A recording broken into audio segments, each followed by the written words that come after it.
I looked around through various drawers and stuff and grabbed a whole bunch of end mills that were orphan end mills that were just laying around. This box with some stuff in it and a couple other things in this chuck, and offered him 10 bucks on this lot, and he took it. Let's take a look at some of this stuff. Let's look at this chuck first. And a Morse taper on it.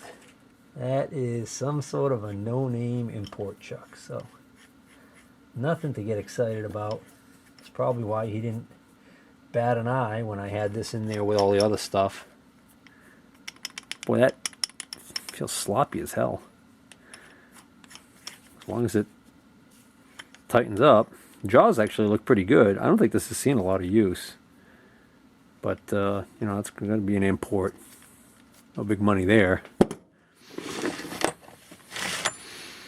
I've got several of these. Just a high-speed steel. And there's a multi-flute. It's a 2-flute. This looks like a key seat cutter with a funky geometry. It's staggered tooth. Huh. Dovetail. Bunch of slitting saws. That's definitely a key seat cutter. I don't know how much life is left on that one. That one looks like it was rode hard. Look at these suckers.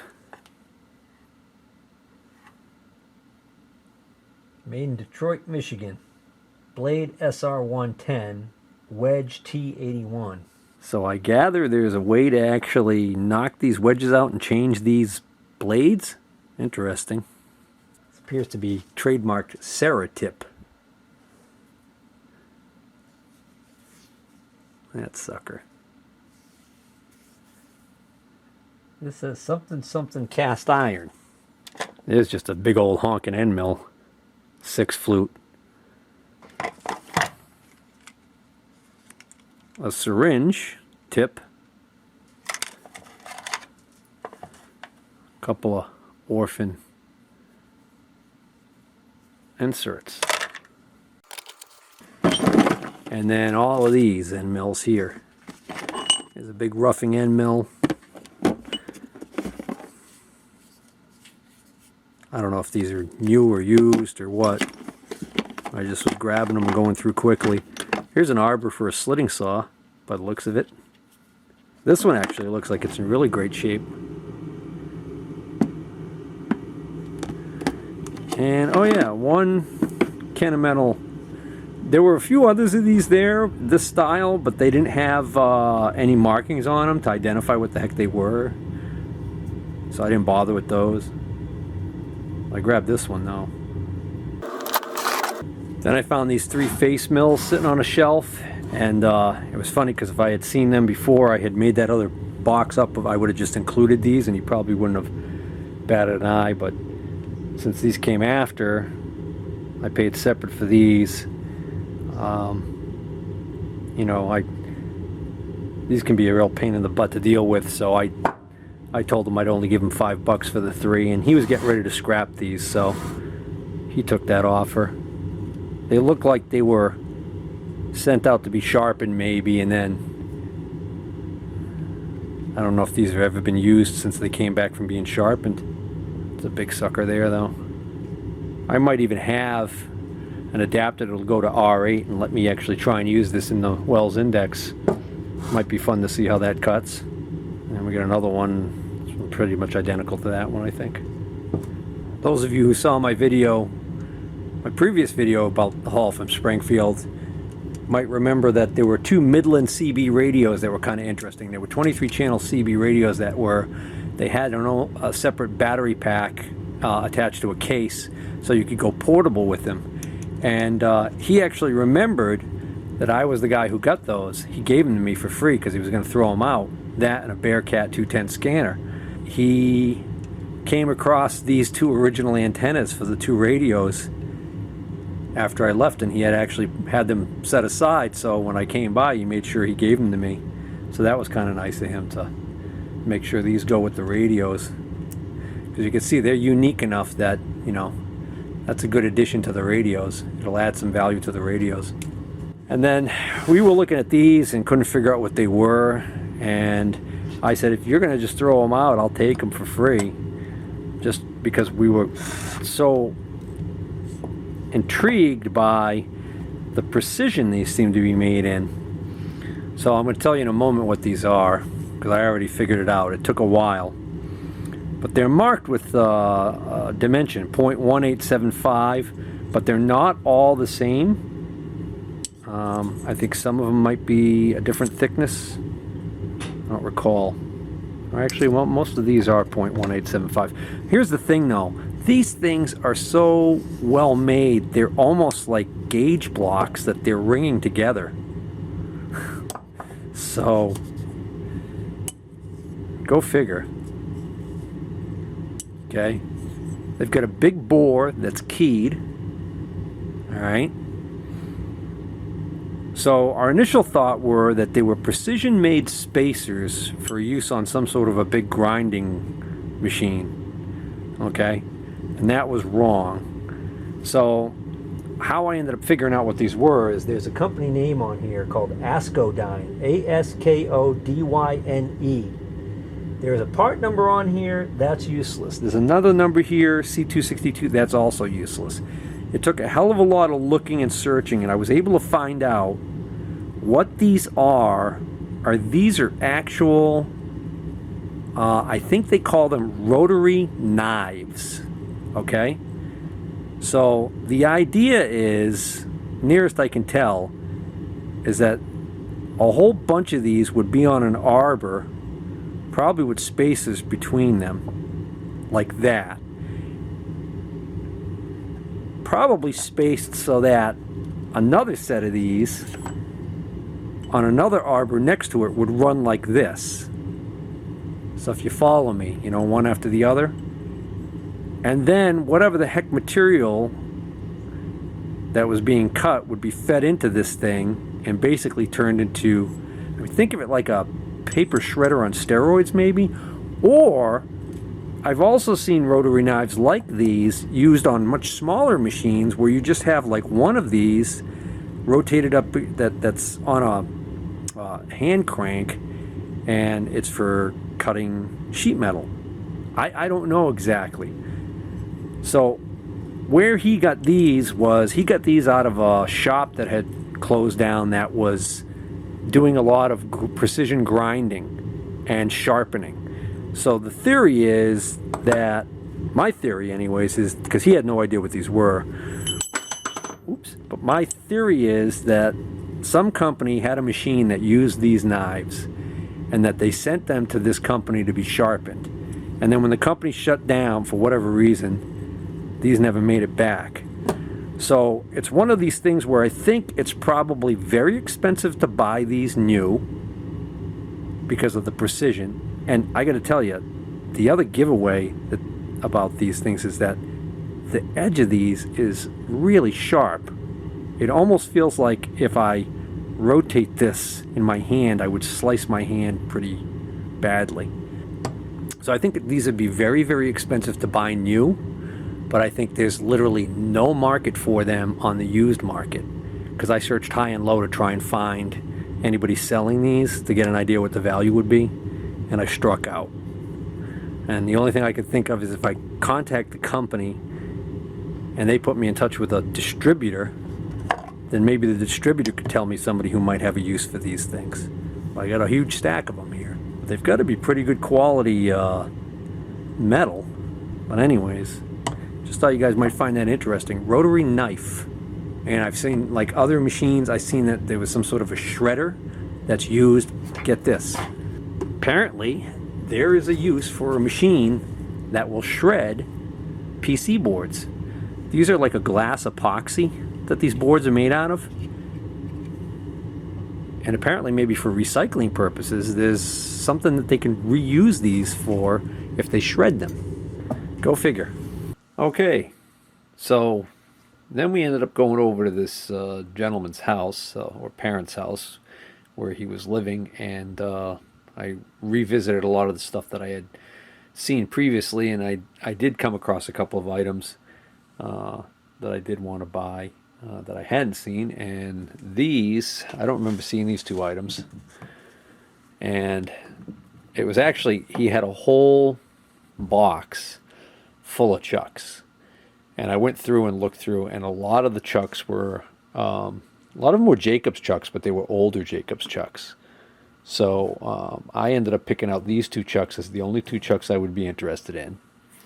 And then we proceeded to talk about pricing on them. And in the end, the best I could do on these two chucks was $70 for the pair. What I really wanted was I wanted this Albrecht.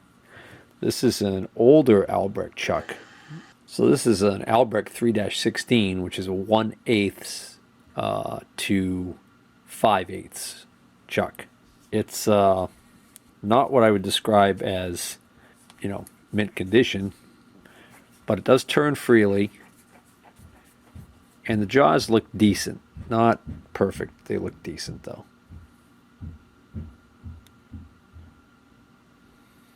So not a smoking deal on that. And then the Jacobs is a ball bearing super chuck. It is a 14N. I'm pretty sure I already have one of these. Probably already on the same Morse taper too. So I'll see if I could scare up a key for it and probably be able to offer this one for sale. Not big money, but whatever I can get for this will help take a bite out of what I paid for this.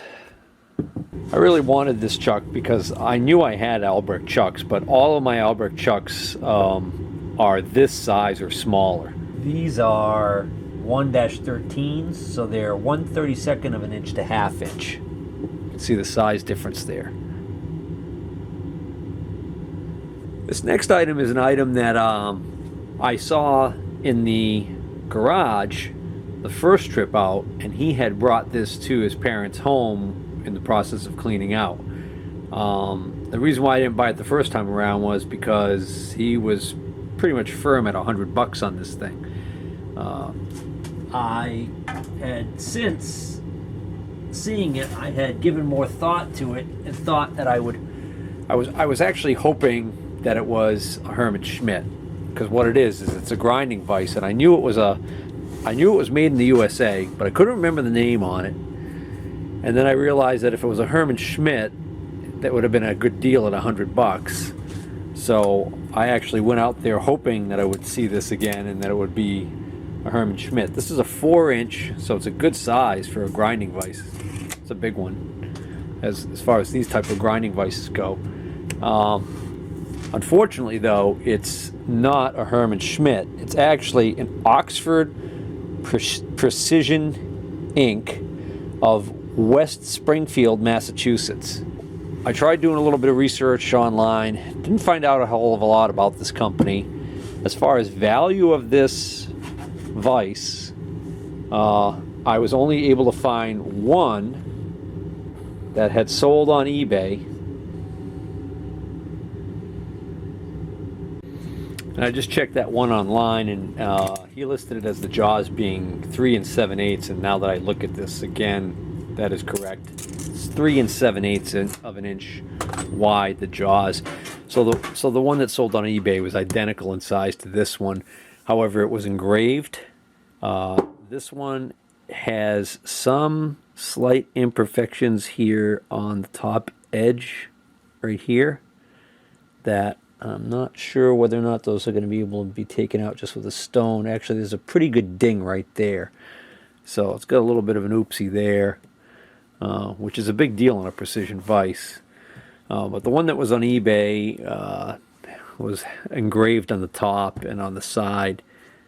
This one's all nice and clean as far as engravings go. And the one on eBay sold for $128.88 plus shipping, which I don't know why $128.88. That seems like a real weird number, but whatever.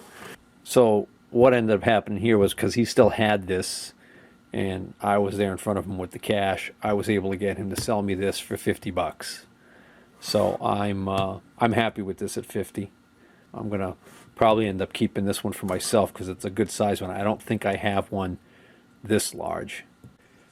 So we had gone back and forth over a lot of different other items that we couldn't come to terms on, and I was getting ready to leave, and then he just happened to say to me, he found this box, and he says, "Hey, does anybody still use these?"